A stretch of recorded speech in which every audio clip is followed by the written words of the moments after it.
This is the Killer Innovations Podcast with Phil McKinney. Keep in mind that the information and opinions expressed in this podcast are Phil's, and Phil's alone, and they don't necessarily reflect those of his past, current, or future employers. Now, here's Phil McKinney.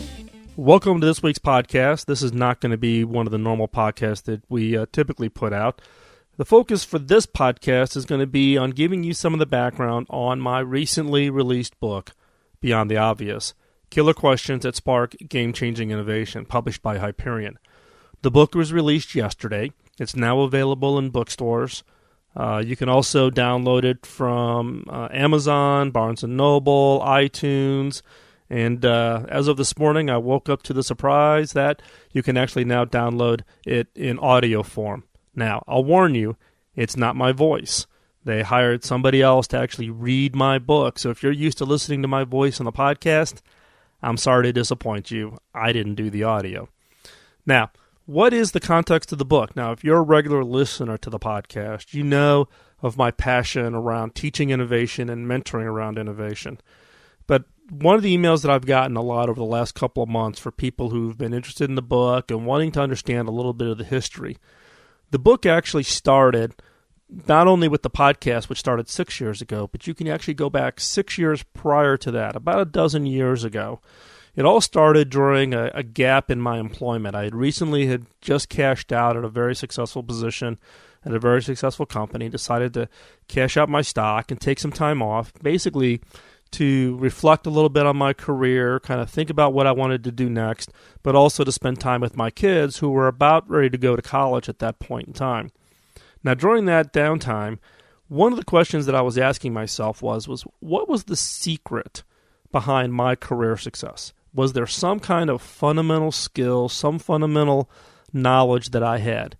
Now, up until that point, I kind of had the same mental model that a lot of people had, which was highly creative, highly innovative people were just blessed with the gene. You got it. You got the gift. God blessed you. They didn't bless me. As I went through and I started doing the reflection and really thinking about that, I figured out that kind of view was a real fallacy. It's bogus. Innovation, creativity is a skill.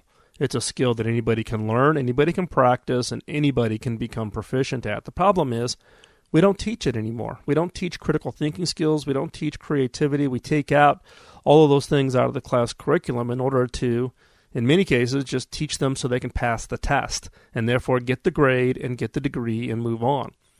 Creativity and innovation is a critical skill set. And when I started really looking at what was it, we can get through all the esoterics of human ingenuity and inspiration and those types of things. But when I spent and really looked at it for those 2 years, trying to understand what was it that really unlocked that human power to look at a problem and come up with alternative and highly creative answers or solutions to that problem, was in the form of asking questions. Questions have a unique property. Questions are, when you ask a question to somebody, they cannot stop their brain from answering it. Now, they may not verbalize the answer back to you, but as soon as you answer a question, they are in that mode of their brain is clicking along trying to answer it. One of the questions I ask in the classes and the workshops I teach about innovation is, what is half of 13? Now, in your case, your brain has probably already processed it. You've come up with the answer, 6.5. And that's correct. If you were taking a test, you'd write down 6.5, you'd get the correct score, get the A, and move on.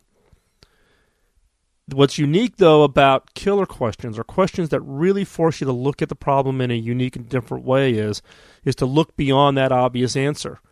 Now, even in something as simple as what is half of 13, there is more than one correct answer. If I had written the word out 13 and said, what is half of 13, you would say THIR, split it, TEN. If I had written out the Roman numeral 13 and asked you to say, what's half of 13, you'd come back with 11 and 2 if you split it vertically.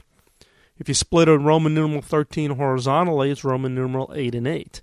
And there's literally hundreds of answers to this question. In fact, I've had listeners to this podcast email me all the answers that they could come up with, and some teachers and professors have run this experiment in their classrooms and literally have come back with hundreds of answers.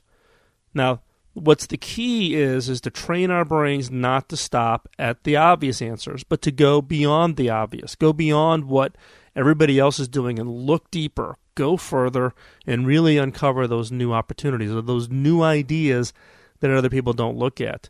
And the key is in constructing questions that force you to look at the problem in a unique and different way.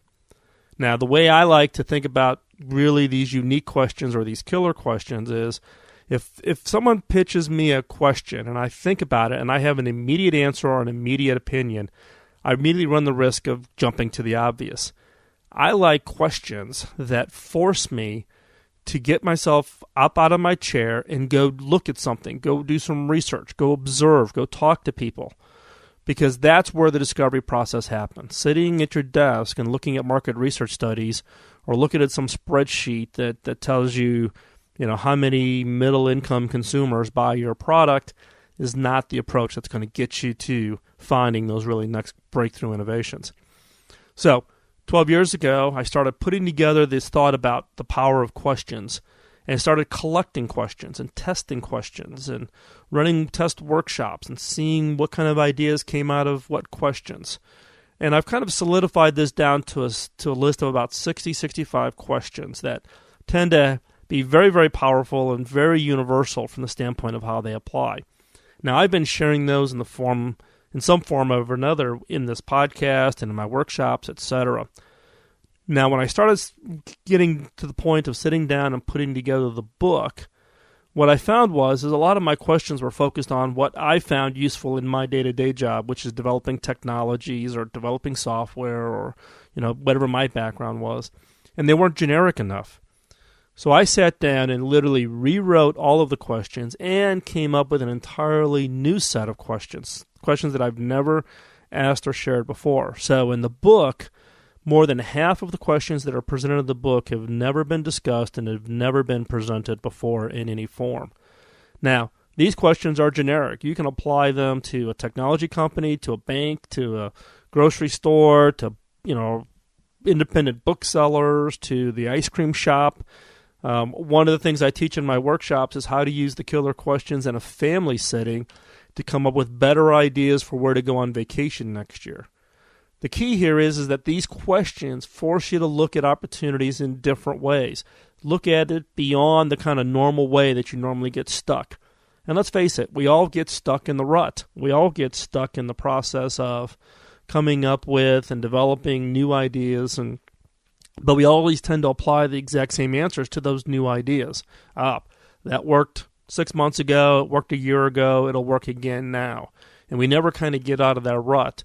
And really the purpose of these questions is to get you out of the rut, to get you beyond the obvious answer that everybody else comes up with and come up with something that's going to be really game-changing, something that's going to fundamentally change your career-wise, change your organization from its success-wise, and really transform your entire industry. It's not about just coming up with innovations, but coming up with game-changing innovations is really what the whole purpose of asking these questions. So, fast forward, built these questions, tested them. I've presented to them you in the podcast over the last 6 years. And one of the common questions I've gotten over the last maybe 4 or 5 years is Phil, when are you going to come up with a book? Well, the whole purpose of this podcast is to share with you the book is done. It's now available. But how did the book actually come about? It started in the spring of 2010 when I received one of those random emails via my blog with somebody who I never had talked with, didn't know, suggesting that I write a book. And I immediately replied to them and said, yeah, great idea. 2 arms, 2 legs, 24 hours a day. And, by the way, I have an 80-hour-a-week job as the Vice President and Chief Technology Officer at HP's $40 billion personal systems group. There just isn't any time to even think about it, plus all the work I was doing in the podcast and everything else. And he kept pushing and pushing and pushing. Finally, I took a meeting with him. We had the discussion. Turns out he's a literary agent, Mark Gerald. By the way, he's now my agent.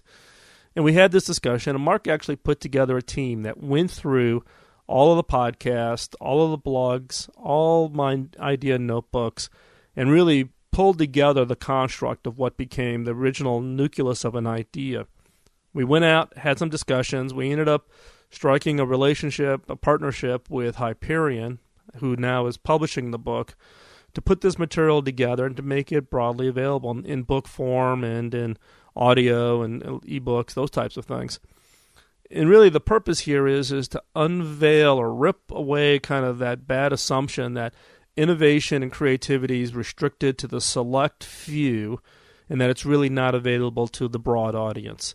The book is designed to be used by, again, anything from small businesses to multinationals to large governments. In fact, one of the case studies in the book talks about the testing that we've been doing with killer questions to innovate the U.S. education system, which could really benefit from some innovation. So we designed the book to really be for a broad audience, has lots of stories in it.